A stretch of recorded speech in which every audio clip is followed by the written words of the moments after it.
كعكة التفاح، كيكة التفاح ولا طاغطو بوم، كل واحد كيفاش يسميها. المهم انا جبت لكم هاد الوصفة اللي ما غاديش تشبعوا منها واللي هي سهلة وتتحضر في وقت قصير. وفي نفس الوقت مع هاد الوصفة جبت لكم وصفة تاع كريمة الحلواني ولا كيما يقولوا لها كريم باتيسيير.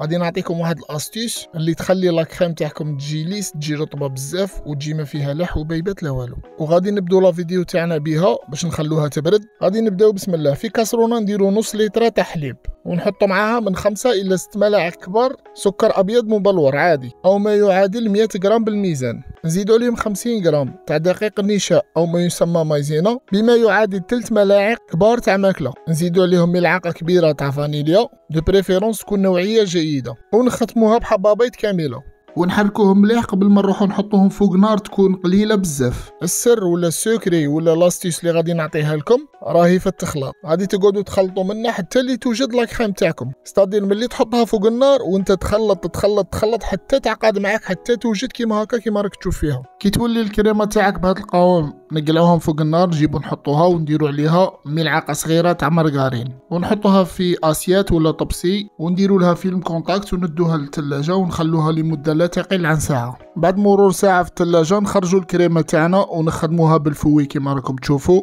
تقدروا ما تخدموها بالباتور باش تطلقوها كيما هكا وراكم تشوفوا اللون والقوام تاع الكريمه ما شاء الله. نجيبوا العجينه اللي غادي نخدموا بها اللي هي عجينه الصابلي. هاد العجينه اللي كنت درتها معكم شحال من مره ما غاديش نعاودها لكم، غادي تلقوا الوصفه تاعها كامله في الحساب تاعي. وصفه سهله وطريه وشابه. نحلوها على حساب المول تاعنا اللي عندنا بين دو بابي كويسون كما شفنا باش تسهل العمليه تاع الفود تاع لاباط ولا تاع العجينه باش نحطوها في المول آلاز. هذه هي العمليه اللي نخدم بها انا. نحل عجينه بين 2 ورق زبده ومن بعد نرفدها بالحلال ولا بالوراق كما شفتوا هكا باش تجيني سهله. نحطها مباشره فوق المول اللي باغي نخدم به. وفي هاد الانواع تاع الكاطو اللي يجوا كيما هكا طارت ولا طارتولات نسيو نديرو عجينه رقيقه ونفينوها بيان بالخدمي ولا بالسكين ونتقبوها في القاع بالشوكه باش ما تطلع عناش من بعدها في الفور. نروح نجيبو على الاقل 4 حبات تاع تفاح نقلعوا لهم القشره تاعهم ولا نقشروهم ونقلعوا لهم مام هذاك الدخلاني تاعهم العلف والعظم ونحطوا الحبه تاع التفاح تاعنا على الطول ما نحطوهاش على العرض باش تعطينا ديفيلي طوال، باش تعطينا هكا اوراق تاع التفاح يكونوا طوال باش نزينوا بهم الكعكات تاعنا كيما راكم تشوفوا بهذه الطريقه. ونسيو نديروهم رقاق باش يطيبوا لنا في الفرن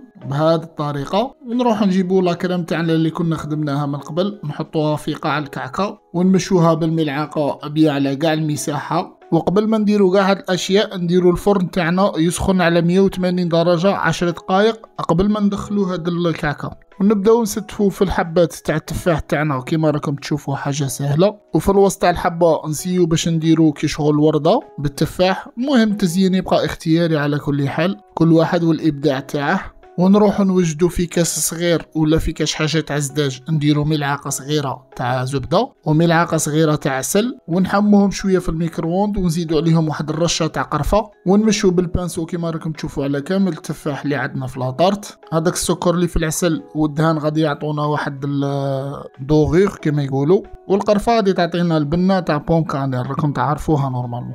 نطيبوا الديسير تاعنا من 12-15 دقيقه على 180 درجه من التحت ومن الفوق. ومن نخرجوه نخلوه ساعه برا ونخلوه ليله كامله في الفريجيدار قبل ما نستهلكوه. وهاد اللمعه اللي راكم تشوفوا فيه تاع الكونفيتور نديرو كونفيتور تاع المشماش نسخنوه شويه ندفوه ونمشوه بالبانسو كيما شفتوا في الفيديو. غادي يعطيني واحد الحموضه شابه تاع الكونفيتور ويعطيني لمعان خرافي للكعكه تاعي. ايوا كيما راكم تشوفوا هذه هي الكعكه تاعنا شابه سهله وخفيفه وتجي بنينه بزاف. ايا نتمنى تجربوها ولا ما استفاديتوش من الكعكه او موا تستفادوا من الكريمه اللي عطيتها لكم ولا من لاباط صابلي اللي غادي تلقوها تاني في الفيديو واللي غادي نطاقيه لكم هنايا. واللي بغى يدير لها شويه سكر كلاص من الفوق يقدر يدير لها شويه سكر كلاص تاني للتزيين. ايوا هذه هي. بارك الله فيكم، شكرا لكم. ما تنساوش ديروا لنا كومونتير جيم وابوني وبارك الله فيكم. شكرا.